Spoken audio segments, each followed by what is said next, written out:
Ashtavakra Gita chapter 2 verse 14 अहो अहम नमो महम यस्य मैं नास्ति किंचन।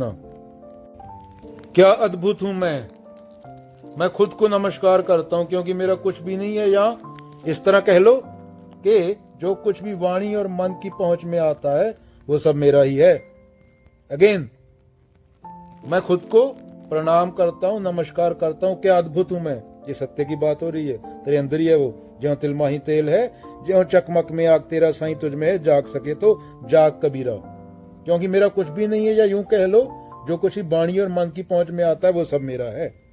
तो यहाँ पे अहम की बात नहीं हो रही, यहाँ पे सत्य की बात हो रही है, आत्मा की बात हो रही है, जो ना कोई पैदा होता है ना कभी मरता है, ना किसी शस्त्र से काटा जा सकता है, ना किसी अस्त्र से उसको भेदा जा सकता है। क्या बोला जा रहा है अगेन?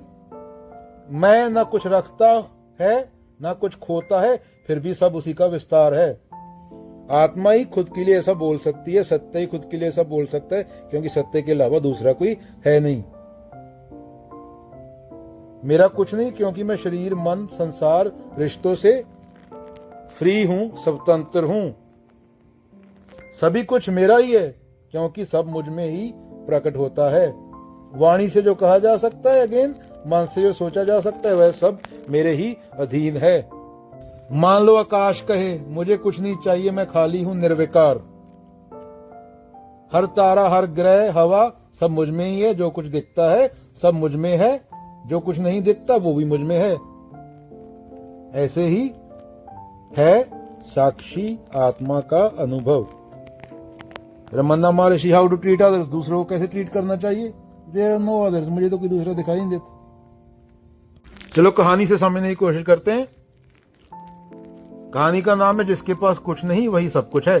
एक बार की बात है, एक व्यापारी था।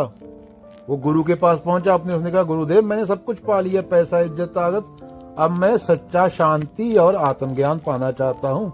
गुरु मुस्कुराए, उन्हें देख व्यापारी ने पूछा, आपके पास तो कुछ भी नहीं है, ना सम्मति, ना सेवक, ना नाम, ना पैसा है गुरु जी आपके पास, ना सेवक, ना नाम, फिर भी आप इतने शांत और संतुष्ट कैसे हैं? गुरु बोले, मेरे पास कुछ भी नहीं है और जो कुछ भी शब्दों और विचारों में आता है वह मेरा ही विस्तार है। वो साधु रहे होंगे किसके जैसे? रमन्ना महर्षि जैसे। मैं कुछ भी रखता नहीं, इसलिए मैं हर चीज में निवास करता हूँ। व्यापारी उलझ गया। व्यापारी था बेचारा, 2 की चीज 4 में बेचता था। बाबा नानक कोई व्यापारी बनाना चाहता था समाज। उसके पल्ले क्या पड़ेगा व्यापारी के सामने? वो अपनी बीवी के लिए साड़ी लेके जाता होगा, सारा दिन टक्करे मार के दीवार में। गुरु ने उसे खाली कटोरा दिखाया और पूछा, इस कटोरे में क्या है?